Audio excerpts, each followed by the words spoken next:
homes, the victims of the horrific mass shooting at Robb Elementary School. I came here to tell them that the United States Department of Justice has finished its critical incident review. In undertaking this review at the request of the then mayor, the Justice Department committed to using our expertise and independence to assess the law enforcement response to the shooting and provide guidance moving forward. As I told families and survivors last night, the department's review concluded that a series of major failures in leadership, in tactics, in communications, in training, and in preparedness were made by law enforcement leaders and others responding to the mass shooting at Robb Elementary. As a result, 33 students and 3 of their teachers, many of whom had been shot, were trapped in a room with an active shooter for over an hour as law enforcement officials remained outside. I also told the families and survivors how deeply sorry I am for the losses they suffered that day and for the losses they have suffered every day since.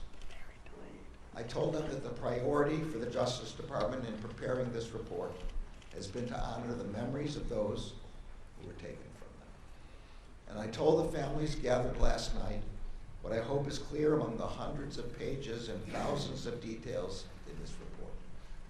Their loved ones deserve better. The law enforcement response at Robb Elementary School on May 24th, 2022, and in the hours and days after, was a failure that should not have happened. We hope to honor the victims and the survivors by working together to try to prevent anything like this from ever happening again, here or anywhere. I'm now going to turn to the key observations and recommendations of the report. On May 24th, 2022 at 11:33 a.m., an active shooter wearing body armor and equipped with a high-power AR-15 rifle entered Robb Elementary School and began shooting into classrooms 111 and 112, which shared a connecting door.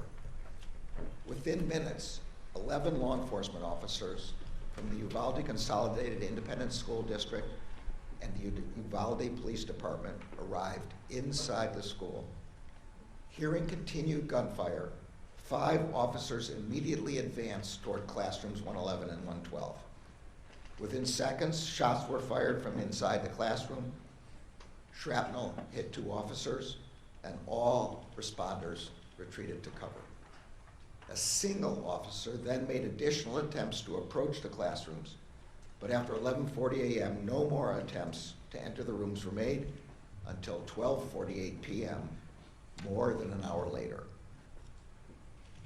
As a consequence of failed leadership, training, and policies, injured and scared students and teachers remained trapped with the subject in the classrooms, waiting to be rescued. Survivors later shared that they heard officers gathered outside the classrooms while they waited. The victims trapped in classroom 111 and 112 were waiting to be rescued at 11:44 a.m., approximately 10 minutes after officers first arrived, when the subject fired another shot inside the classrooms. They were still waiting at 11:56 a.m. when an officer on the scene told law enforcement leaders that his wife, a teacher, was inside room 111 and 112 and had been shot. They were still waiting as broadcasts went out on officer radios that a student trapped inside rooms 111 and had called 911 at 12:10 p.m. to say that that the student was in a room full of victims.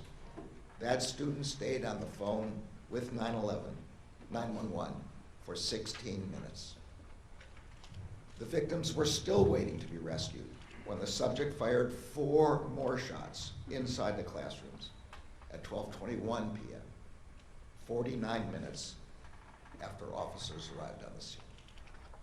And they were still waiting for another 27 minutes after that until finally officers entered the classroom and killed the subject.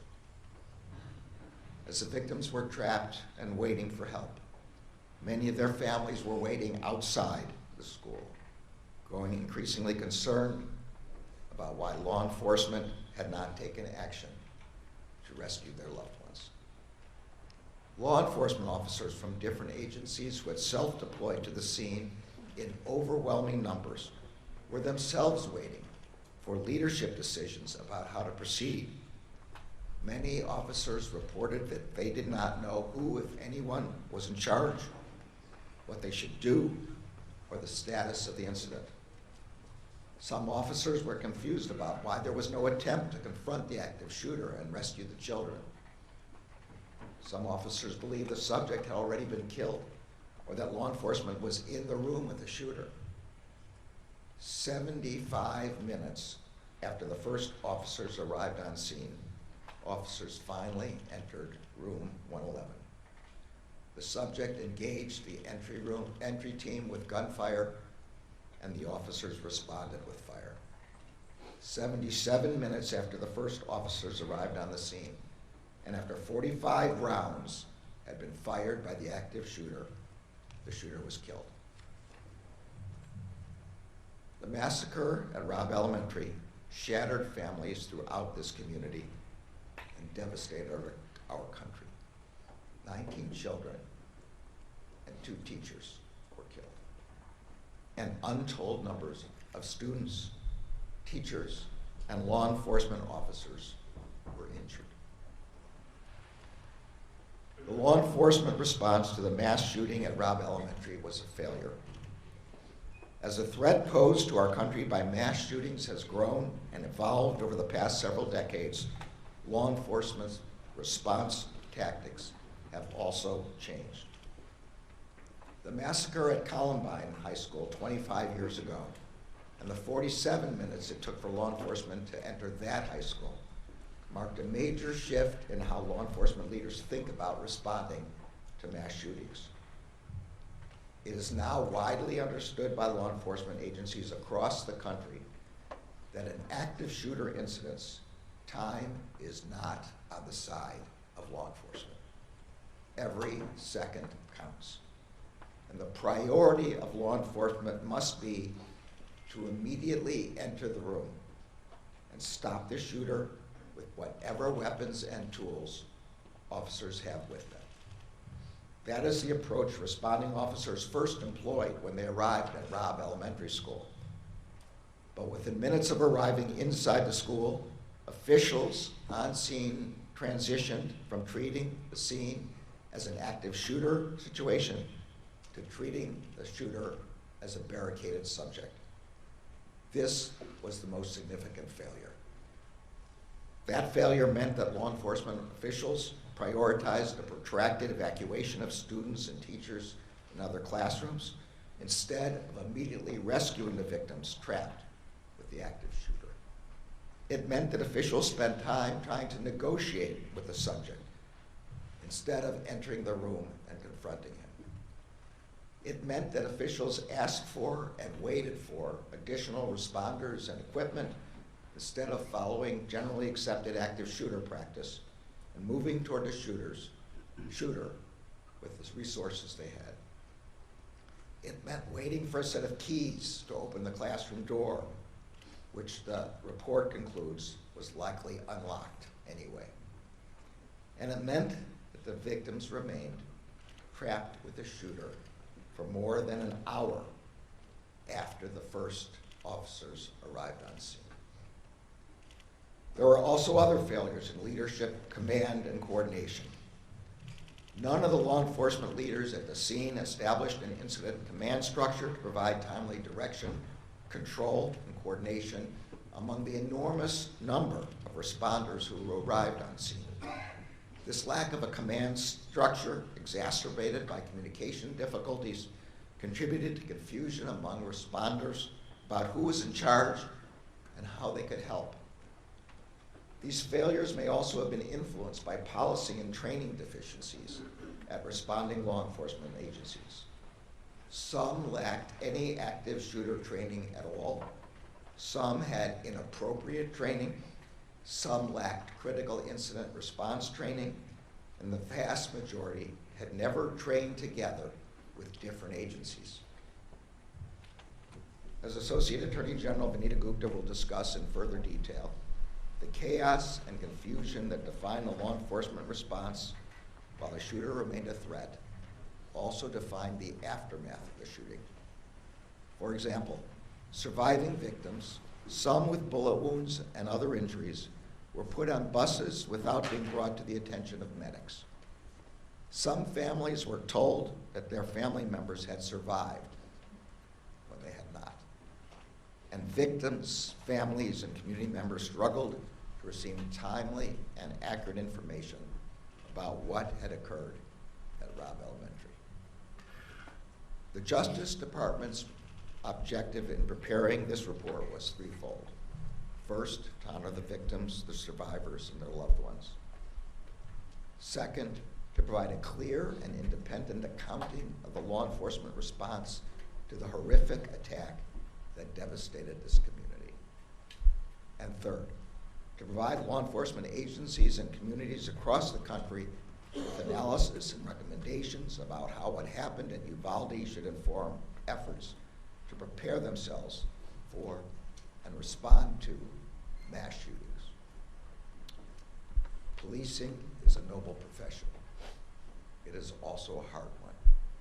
It requires training and constant education about evolving threats. The report includes widely accepted recommendations that have been adopted by law enforcement agencies across the country about how to prepare for and respond to active shooter situations.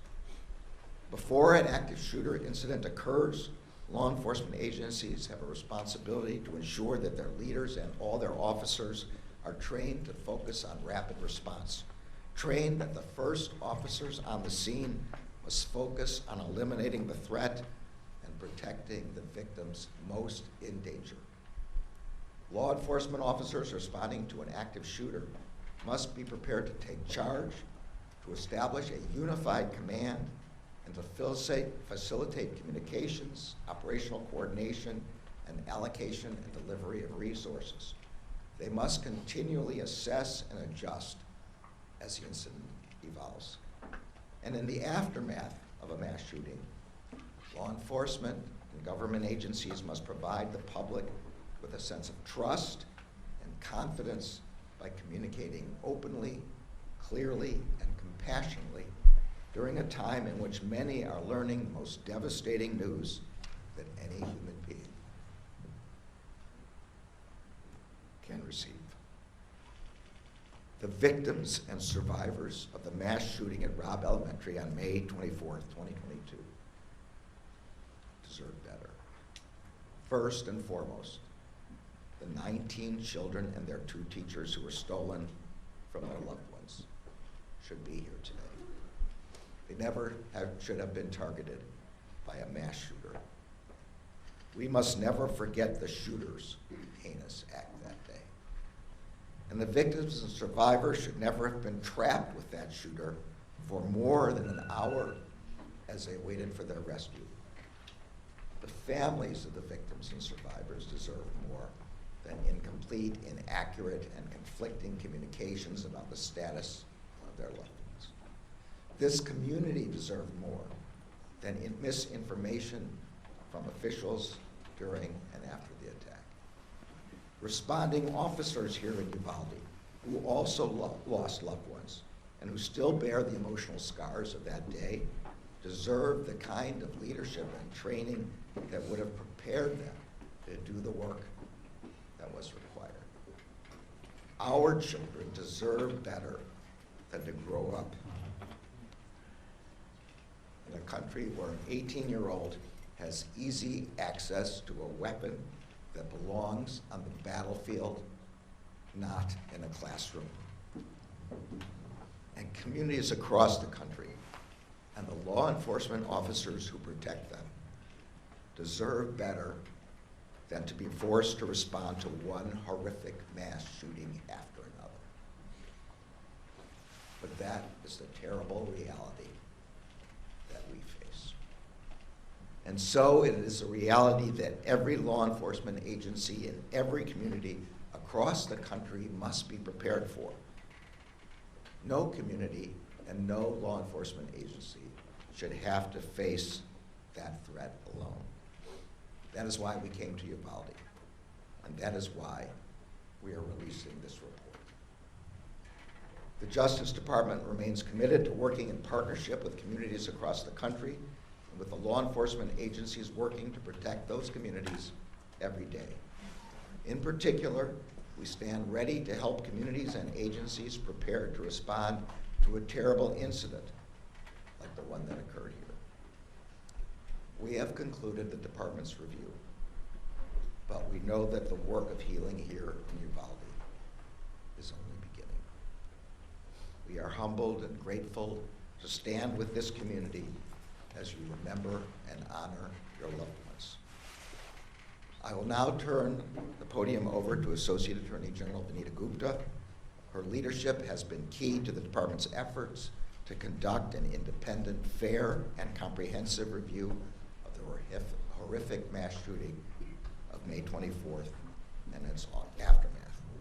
I am also grateful to the entire Critical Incident Review Team and to the department's COPS office and to the leadership of Hugh Clements for their tireless work. Vanita.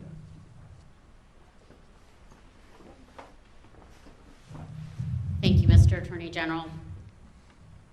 It is hard to look at the truth that the law enforcement response on May 24th was an unimaginable failure and that a lack of action by adults failed to protect children and their teachers. But we cannot look away from what happened here. We cannot look away from these children, and we cannot look away from what happened in Uvalde. On May 24th, 2022, this community lost 19 beloved children and 2 cherished teachers at Robb Elementary School. In the days and weeks following, this community also lost a sense of faith and trust in their own neighbors and institutions as they tried to make sense of what happened on the 24th and were unable to get the answers they needed. During that time, the then mayor of Uvalde called me to ask the Justice Department to conduct an independent review of what had happened and what went wrong on May 24th and in the days that followed. Shortly after, the Justice Department began its review. The Attorney General just gave a sense of the detailed timeline that we have laid out and the cascading failures that occurred over the course of 77 minutes between when law enforcement arrived on the scene and when they finally entered the classroom. But we also know the pain and the failures and missteps did not end when law enforcement finally entered the classrooms and rescued the survivors.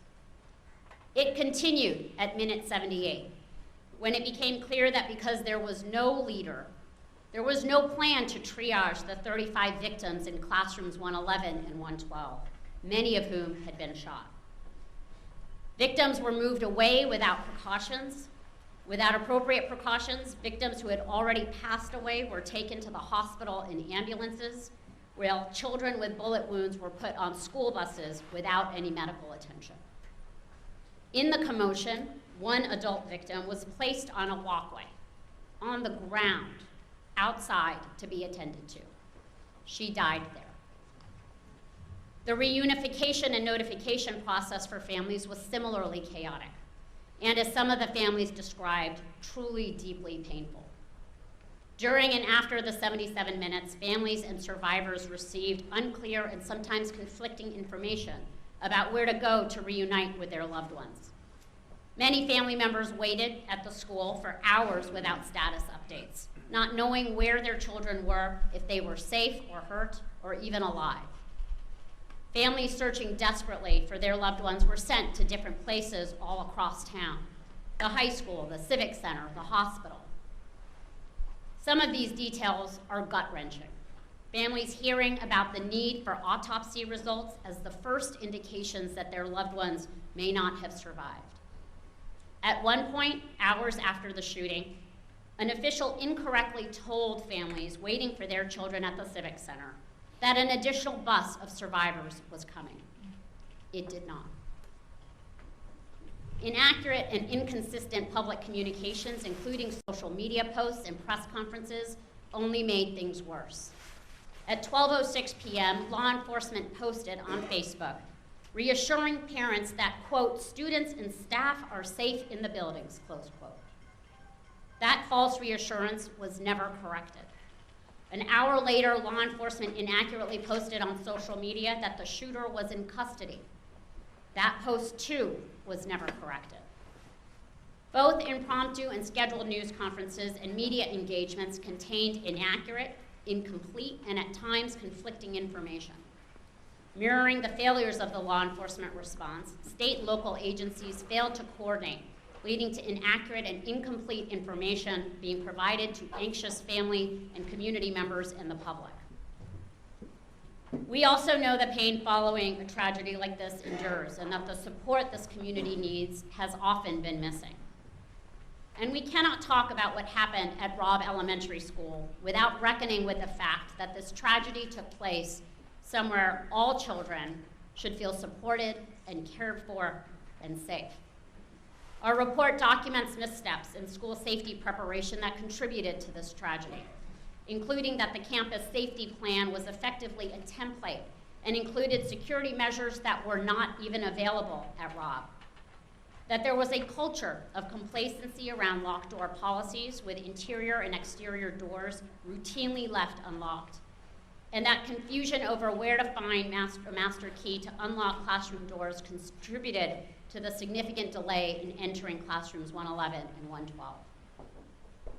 As I made clear last April when I came to Uvalde to meet with families, and as we reiterated to families last night, this report not only looked backwards, but also identifies lessons learned and recommendations for other communities to prevent something like this from happening again. No law enforcement agency or community can assume that what happened here, or in Newtown, or in Parkland, or in Columbine can't happen in their community. That is our reality. This report offers 273 recommendations for law enforcement agencies and other officials in every community. That includes a series of recommendations for law enforcement and government agencies preparing for and responding to mass shooting incidents and active shooter incidents as they occur. In the immediate aftermath of an active shooter incident, law enforcement leaders must continue to provide guidance and direction to all first responders, including triage planning to ensure that emergency personnel can access victims as soon as possible. Law enforcement and government officials must provide proactive, timely, and accurate information, notifications, and give community members as much information as appropriate at any given time to help avoid or mitigate rumors, uncertainty, and unnecessary worry. If an organization shares incorrect information with the public, it should be open about it and correct that mistake. In the days, weeks, and years after a devastating attack, survivors, the family members of victims, community members, law enforcement, and other first responders, and their families should continue to be offered both immediate and ongoing trauma support. The Justice Department remains committed to the Uvalde community. Federal Victims of Crime Act formula funds are being used to support victim services in Uvalde, and our Office for Victims of Crime is working with the state of Texas and the Uvalde community to complete the application for supplemental Justice Department funding that is going to enable continuing services for victims, survivors, and their families. And through our COPS office, the department has also awarded the local school district substantial funding over the past 2 years through our school violence prevention program to help this community continue to improve school safety and security.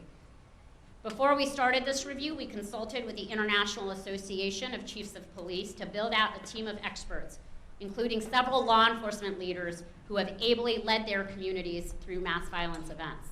I am grateful to those leaders who lent their expertise to us and to our COPS office team for their immense dedication and commitment. Together, the review team's work included reviewing more than 14,000 pieces of data and documentation, including policies and procedures, training logs, body camera and closed-circuit television footage, photographs, and more. They made 9 visits to Uvalde for a total of 54 days in this community.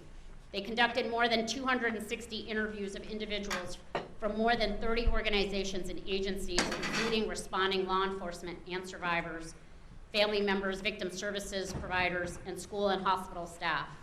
They travel throughout the country to review generally accepted practices and contemporary active shooter training courses. Other organizations and news outlets have documented parts of what happened on this horrific day. But all of this work has led to a Justice Department report that is both the most detailed and broadest in scope, looking beyond the immediate incident to include the communications, victim services, and school safety aspects of this tragedy, as well as the post-incident response and investigation and pre-incident planning and preparation.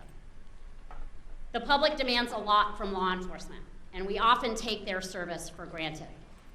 Every day, police officers run towards danger to keep people safe. In Uvalde on May 24th, 2022, that did not happen until far too late. Uvalde is a community that is healing, and getting clear on the facts is part of healing. So too are the beautiful, powerful murals all over the city commemorating each child and teacher killed on May 24th. And so too is enacting change in policies and practices to help make sure these failures do not happen again. While it took time for the Justice Department to examine the facts and put this report together, our commitment to the Uvalde community does not end here.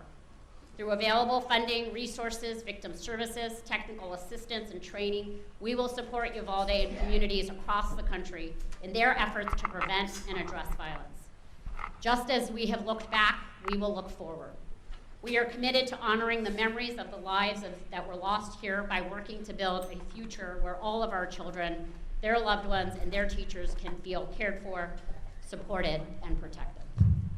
I will now pass this to Hugh Clements, the director of our COPS office. Good morning, and thank you, Mr. Attorney General and Associate Gupta. I know that nothing can take away the pain suffered by the families, the survivors, and the entire Uvalde community. But I do know that the team at the COPS office has been driven to provide an authoritative accounting of everything that transpired at Robb Elementary on May 24th, as well as the events leading up to it and an examination of what happened afterward. As someone with 38 years of law enforcement experience, and 12 of those as chief of the Providence Police Department, I know the importance of having the right policies in place, the right training, and the right partnerships, especially law enforcement partnerships with schools, communities, and other agencies and first responders. This report stresses the importance of those working relationships and how invaluable they are, especially when there's a critical incident. Of course, no one ever thinks something like this is going to happen in their community until it does, which is why the recommendations we provide in this report are so critically important. Unfortunately, the review of the mass shooting at Robb Elementary School is not the first critical incident review that the COPS office has conducted. But having done this before, we know the value of the information provided.